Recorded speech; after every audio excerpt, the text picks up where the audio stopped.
Oil കവറൊക്കെ ഉണ്ടെന്നുണ്ടെങ്കിൽ നമ്മൾ അതിൽ ഓയിൽ ഒഴിച്ച് കഴിഞ്ഞ ശേഷം ആ കവർ നമ്മൾ ഈ ഒരു രീതിയിലൊന്ന് കട്ട് ചെയ്തെടുത്തിട്ട് നമ്മുടെ വീട്ടിലൊക്കെ മരത്തിൻ്റെ തവിയൊക്കെ ഉണ്ടെന്നുണ്ടെങ്കിൽ അത് നമ്മൾ പൂപ്പലടിച്ചൊക്കെ പോകും. നമ്മൾ ഒരുപാട് നാളൊക്കെ ഇങ്ങനെ ഉപയോഗിക്കാണ്ട് വയ്ക്കുമ്പോൾ അത് നമ്മൾ ഈ ഒരു എണ്ണ യൂസ് ചെയ്ത് തുടച്ചൊന്ന് വെയിലത്ത് വെച്ച് കഴിഞ്ഞാൽ പുതിയതുപോലെ ആയി കിട്ടും കേട്ടോ. അതേപോലെ തന്നെ മൺപാത്രങ്ങളൊക്കെ ഉണ്ടെന്നുണ്ടെങ്കിൽ ഇടയ്ക്കൊക്കെ ഒന്ന് ഇതുപോലെ നമ്മൾ ഉപയോഗിക്കാതെ വെച്ചിരിക്കുന്ന മൺപാത്രമൊക്കെ ഇതുപോലെ ഒന്ന് ആക്കിയെടുത്ത് കഴിഞ്ഞാൽ പുതിയതാക്കി നമുക്ക് എടുക്കാനായിട്ട് സാധിക്കും. അതുപോലെ തന്നെ ഇരുമ്പിൻ്റെ കത്തിയൊക്കെ ഉണ്ടെന്നുണ്ടെങ്കിൽ ഇതുപോലെ ഓയിലിൻ്റെ കവർ യൂസ് ചെയ്തിട്ട് നമുക്ക് അതിലൊക്കെ നല്ല രീതിയിൽ തന്നെ എണ്ണ ഉണ്ടാവും കേട്ടോ. അത് യൂസ് ചെയ്ത് ഇതുപോലെ തുടയ്ക്കാം. അതേപോലെ തന്നെ ഓയിൽ കവർ ഇതുപോലെ ഒന്ന് പൊട്ടിച്ചിട്ട് അതിനകത്തേക്ക് ഇരുമ്പിൻ്റെ കത്തികളൊക്കെ വെച്ച് കഴിഞ്ഞാൽ തുരുമ്പ് കയറാതെ നമുക്ക് സൂക്ഷിക്കാൻ പറ്റും.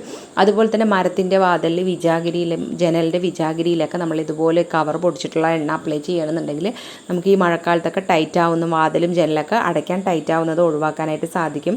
അതുപോലെ തന്നെ വാതിലിലും ബാത്റൂമിൻ്റെ ഡോറൊക്കെ ഉണ്ടല്ലോ, അതൊക്കെ നമ്മൾ ഈ ഒരു ഓയിൽ കവർ യൂസ് ചെയ്ത് നന്നായി ഒന്ന് തുടച്ചെടുക്കണമെങ്കിൽ നല്ല പോളിഷ് ചെയ്ത പോലെ ആയി കിട്ടും കേട്ടോ.